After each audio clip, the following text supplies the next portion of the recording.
What's going on, Bleeders? I'm LazyBed, and this is another Just Bleed Radio preview show, bite-sized edition. Today, we'll be taking a look at UFC 315 and the combat sports leaders' return to the Great White North. Now, we're going to get stuck into all 5 of the main card bouts, including the newly updated opener, complete with predictions. So take a bang rip and buckle up, butternuts, because we got plenty to say and only so much time to say it. Let's jump right into this curtain jerker for the main card, gang. And as we do, hit the thumbs up and sub to the channel. JBR continues our march to 200 organic subscribers, which means every little bit helps. In other words, don't hesitate to tell your divorced or widowed single mother neighbors. Now then, thanks to the withdrawal of Joel Alvarez, we've experienced a recent shakeup and reshuffling of the card order, which means instead of finding Benoit Saint Denis where he was originally scheduled, we find him here opening the main portion of the evening instead. The former French Special Forces member will make his return to the UFC octagon, coming off of 2 consecutive stoppage losses at the hands of fan favorites Dustin Poirier and Renato Moicano. Many will recall the outing this past September where the 29-year-old faced off with the Money Man in the headline bout of UFC Paris, only to be bludgeoned to a doctor's stoppage in between the first and second rounds. It's been a tough recent run for Saint Denis as he enters this fight looking to improve upon his current 5-3 UFC record by getting back in the win column on Saturday night.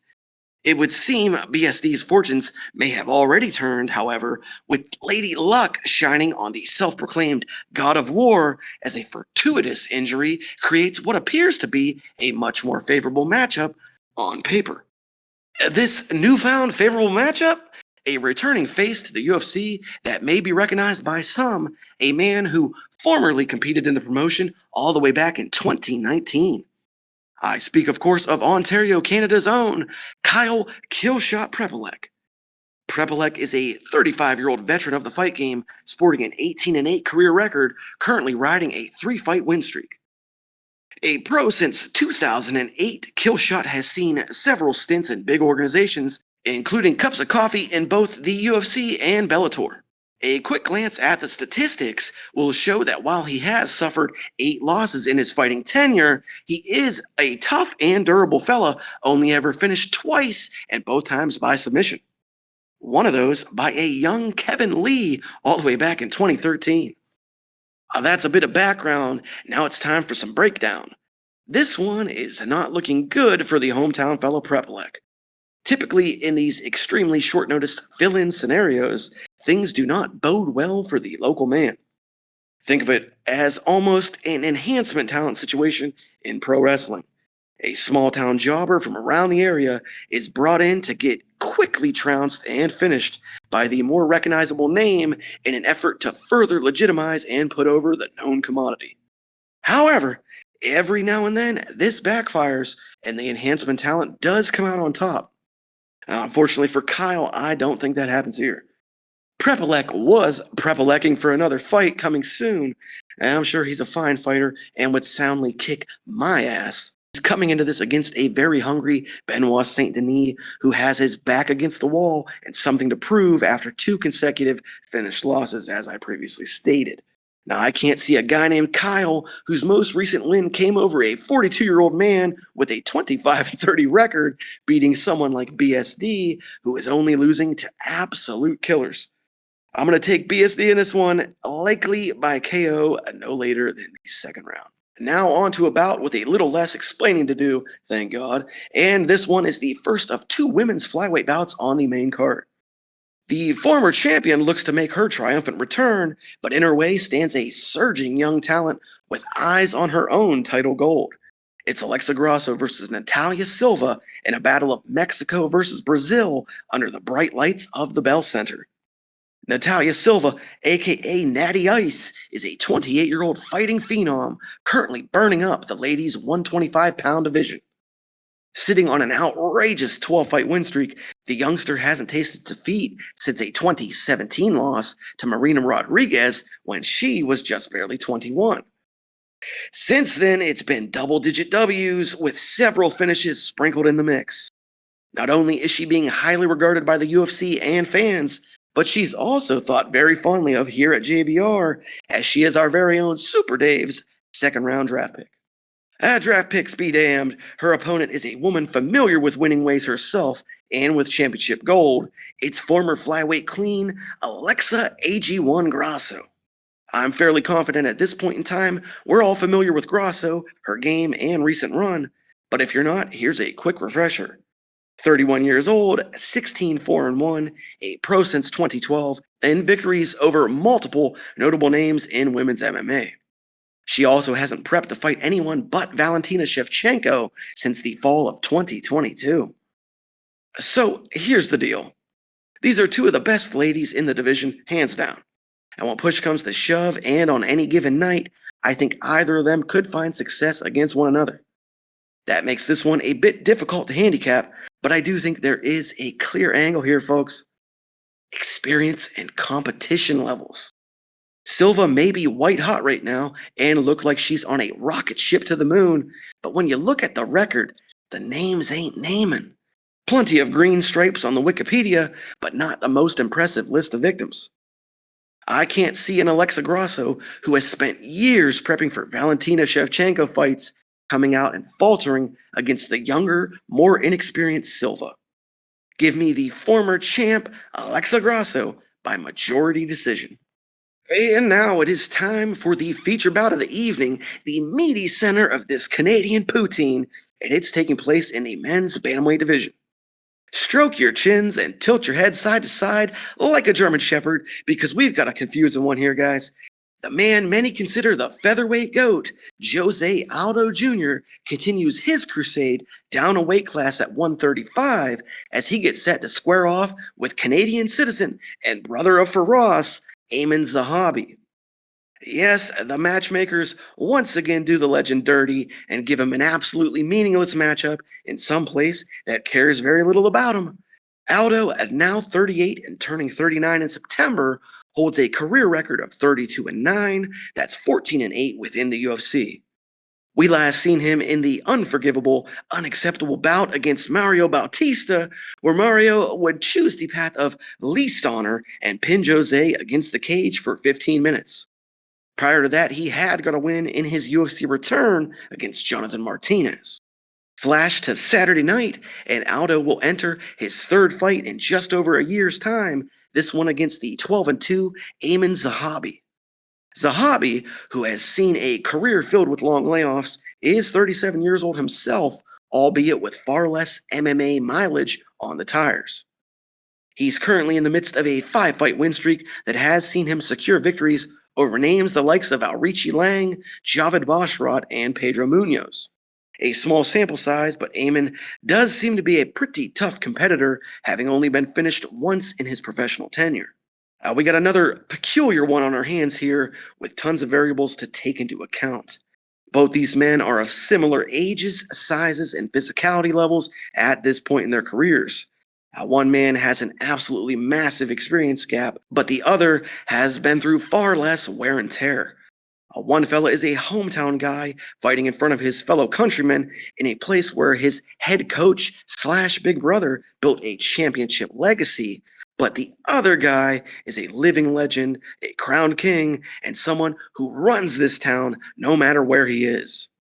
I've picked against Aldo both times, I believe, since his return, and I just can't bring myself to do it again. Ayman has one path to victory, I feel, and it's not one he often pursues: wrestling. With an average of 0.16 takedowns per 15 minutes and only a 14% takedown accuracy in the UFC, I think we see a stand-up affair where even at 37, Jose Aldo shows why he's still one of the all-time greats. I'm going to go out on a limb here, maybe a leg even. Give me the King of Rio by TKO. Time now for our co-main event and the first of two bouts with gold on the line, this one in the women's 125-pound division. Two muscular blonde flyweights, but neither one rhymes with Shmakota Shmicheva. I'm sorry, Mouse, sorry. She's big, she's nasty, she is mean, she's the beast Manon Fiorot, and she's coming to claim the crown she feels is rightfully hers. Standing at 5'7" with a 66-inch reach and an imposing frame, The French fighter sits at 12-1 in her pro MMA career, coming into this contest with a perfect 7-0 in the UFC. Among those 7 victims is a proverbial who's who of recent WMMA: Blanchfield, Namajunas, Chikagian, Maya, Bueno Silva, Ricci. A tough night for anyone in the division. Her only question coming into this may be the more than year-long layoff since she last fought. No stranger to nasty and mean is the reigning champion, future first ballot Hall of Famer, Valentina Bullet Shevchenko. In a similar story to our earlier women's bout, Val enters this contest having not prepped for a woman by any other name than Alexa Grasso since the summer of 2022.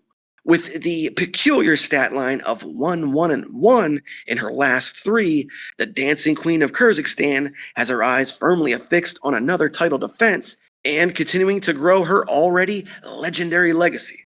This one could get interesting, and it could get interesting fast. Shevchenko has shown a recent preference for grappling heavy attacks in her fights, a tactic Fiorot is not unfamiliar with herself. It's also a tactic I feel will fail for Val, who is likely to be at a strength and size disadvantage against the Frenchwoman. Which means we could see the grappling cancel out here and this thing turn into a stand-up affair. Not something that I, for one, would object to. However, I think in the end, the sheer mass and gameness of Manon is going to be a bit too much for Chevy wherever the fight takes place. I have a feeling on Saturday night, we see an elated new champion and a dejected former one. Give me Manon Fiorot by unanimous decision. That leaves but one fight left to get to, and it is... Oh, wait. Who's this one again? Wait. Hold on. Psych! You know and I know, both of us, who it is, motherfucker, and don't act like you don't. It's the champ, bitch! The king of Chicago, the king of the welterweight division, perennial fan favorite, remember the name, Bully B, Belal Muhammad. And he's taking on some guy with crooked nose and a funny name. Nah, I'm just kidding. I know this guy too. Your 170-pound title fight, the clash of styles that is Belal Muhammad versus Jack Della Maddalena. We look first at our guy JDM here. An absolute slugger with dynamite in both hands, fighting out of Perth, Australia. Sporting a 17-2 career record, the man hasn't lost since dropping his first 2 professional bouts, which puts him on a staggering 17-fight win streak. With an 82% finishing rate, he is not one for the cards and usually likes to get his work done inside the distance. Not without drama, however, he has been known to get himself into some sticky situations. See the Gilbert Burns fight. But time and again, the Aussie has shown the wherewithal and constitution to persevere and come out victorious. Cut from a similar cloth of grit and gusto is the reigning champ, the 24-3 Belal Muhammad. With an active streak of 10 wins himself, the man fighting out of Valley Flow Striking has compiled W's over everyone the promotion has placed in front of him for the last 6 years. Approaching 37 years of age, he continues to sit atop the welterweight division with a blistering blend of non-stop pressure and pace. After trouncing former champion Leon Edwards on enemy territory in England last July, he looks to earn his first title defense on neutral ground this Saturday in Montreal. With all that out of the way, let's just cut to the chase. It's looking like a long night up north for the fighter from Oceania. Della Maddalena has shown a major lack of efficiency in his takedown defense, something that's been a minor but manageable problem for him throughout his UFC run. Come Saturday night, under the main event lights of 315, I'm afraid that run of resilience runs dry for 3-Name Jack. Now, we can't rule out the proverbial puncher's chance that JDM possesses, but with the improvements in the striking of the champ and the high-level wrestling he's always been able to lean on, I think the path to victory is pretty clear. Somebody call Bosley. I got Bully B sending Jack Della packing back to Perth with Matt Byrne on his receding hairline. Give me Belal Muhammad by casual 5-round mauling. Well, hey, what do you know, fuck faces? That's all 5 fights on the main card, broken down and wrapped up like this gastropop joint that I'm about to fire up. Damn. Good thing, too, because I'm about sick of talking and I'm sure you're sick of listening. As always, take these predictions with a grain of salt because I'm a fucking moron just like you. And what the hell do we know? So, until next time, hopefully you enjoy the show. If so, give the video a like and sub to the channel. I'm LazyBed and I'm gone like Bonicle's hype. Peace, motherfuckers. God, fucking horrendous. I hate recording alone. It is the worst. Should have brought you in, Austin. Fuck. I'm out of here. Peace.